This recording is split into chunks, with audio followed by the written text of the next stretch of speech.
Puri ng Diyos, puri ng ating Panginoon. Natanong mo na ba ang iyong sarili, bakit kailangan mong mag-fasting? Bakit kailangan mong mag-ayuno ngayong panahon ng Kwaresma? Maalala kong isang kwento, kasi ako po ay naging matagal na OFW rin. Malayo sa pamilya lagi. At ang isa naming kasama ay nagtrabaho sa Saudi. 5 taon siyang hindi umuwi, hindi nakauwi. Hindi ko alam kung ano yung dahilan. Nung umalis siya, meron siyang iniwanang anak na maliit pa na bata. Hindi pa siya nakikilala. Kaya nung 5 years na pag-uwi niya, ay binigla niya sila. Yung sinikreto ba? Kaya nung kumatok siya sa pintuan, ang nagbukas, yung naiwan niyang anak noon na bata pa. At tinanong siya, sino po sila? Hindi nagpakilala yung tatay. Tinawag niya yung nanay. Nay, sabi niya, merong tayong bisita. Hindi ko po alam kung hindi ko po siya kilala. Kaya nung nakita ng asawa, yung asawa niyang biglang dumating, tuwan-tuwa at sabi niya, anak, yan ang tatay mo. Yan yung nasa abroad. So yung bata nakatingin lang. Kinaumagahan habang sila'y kumakain. So magkakatabi sila kasama yung kapatid din na mas matanda nung bata. Habang sila'y kumakain, sabi ng bata dun sa ate niya, sabi niya, ate, pakisabi sa tatay mo na bigyan ako ng pandesal. Hindi madiretsa ng bata sa kanyang tatay na matagal nang nawala. Hindi niya kilala ang kanyang tatay. Alam niyo, ikukumpara ko ito sa pag-aayuno o fasting. Bakit? Kasi sa experience ko, pagkasama ko ang aking mga mahal sa buhay, ang aking pamilya, ang aking mga anak, ang aking asawa, ay kumpante ako. Ibig sabihin, nakikita ko sila lagi, nayayakap ko sila lagi. Kumpante ang aking kalooban pagkasama ko sila. Naalagaan ko sila, nayayakap, nahalikan. Kaya lang, pag ako'y lumalayo, nasa malayong lugar, malayo sa kanila, hindi ko sila nakikita, lalo pa yung panahon na hindi pa uso ang mga gadget, video call. Kailangan talagang maglalaan ako ng panahon. Kunwari, itong weekend na ito ay tatawagan ko ang aking mga anak, ang aking asawa, ang aking mga magulang. Lalo nung nagkaroon na ng video call, mas madali, di ba? So, ibig sabihin, maglalaan ako ng panahon para lang ma-keep ko, ma-maintain ko yung paglaki ng mga bata, makita ko yung mukha nila, makita ko yung mukha ng aking asawa.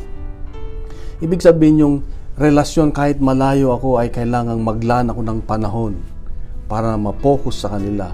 Dahil kung hindi na ako makikilala ng mga anak ko, mga bata. At hindi na rin nararamdaman ng aking asawa ang aking pagmamahal, ang aking presensya. Dahil mahirap sa mga OFW yung malayo sa pamilya. Kaya ganito rin ang pag-aayuno. Ang pag-aayuno ay maglalaan ka ng panahon para ma-focus ka doon sa Diyos, sa banal na Espiritu Santo para mas lalo kang mas malakas sa iyong pananampalataya. Kung hindi, hihina ang iyong pananampalataya. Kung hindi, mawawala ka sa Diyos. Kung hindi mo nakilala ang Diyos. So ganun ang natutunan ko na ang kalagahan ng pag-aayuno. Maglalaan ka ng panahon isang araw para mag-focus ka lang doon sa Diyos. Susupilin mo ang gustong laman imbes na yung araw na yon ay manood ka ng sine o mamasyal, magpiknik, kung saan, magparty, ganyan. Ilalaan mo ang araw na yon para sa Diyos lang. Para sa Diyos lang. Anong gagawin? Well, marami. Punta ka siguro sa park o saan man na kahit mag-isa, kakausapin mo ang Diyos, magdasal, magmuni-muni kung ano yung mga nangyari, kabutihan sa iyo na naranasan mo, na binigay ng Diyos. Maraming paraan, mapapalalim mo ang iyong panalangin sa Diyos. Hindi puro pagkain. Ang pag-aayuno o fasting ay itong Kwaresma, hindi panahon para mag-diet. Hindi yun ang pinaka-purpose nito. Ang panahon ng Kwaresma ay para tayo ay lumaya. Lumaya saan? Sa mga pagkabilanggo natin sa ating sarili. pagkabilanggo sa social media, pagkabilanggo sa kasalanan, pagkabilanggo sa mga bagay na malayo, nagpapalayo sa atin sa Diyos. Kaya kapatid, ito ang paalala ng Diyos sa atin. Sa Ebanghelyo ngayon, makita natin na tinanong si Jesus, bakit hindi nag-aayuno yung kanyang mga alagad?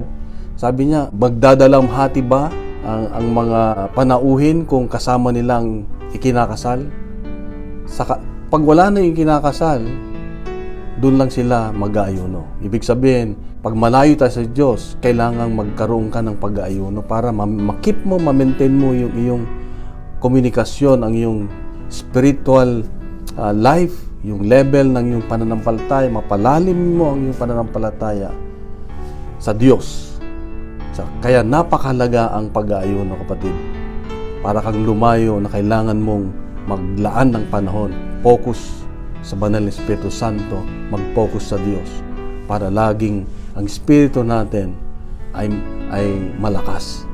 Malapit tayo lagi sa Diyos para ma-maintain natin ang ating relasyon sa Diyos.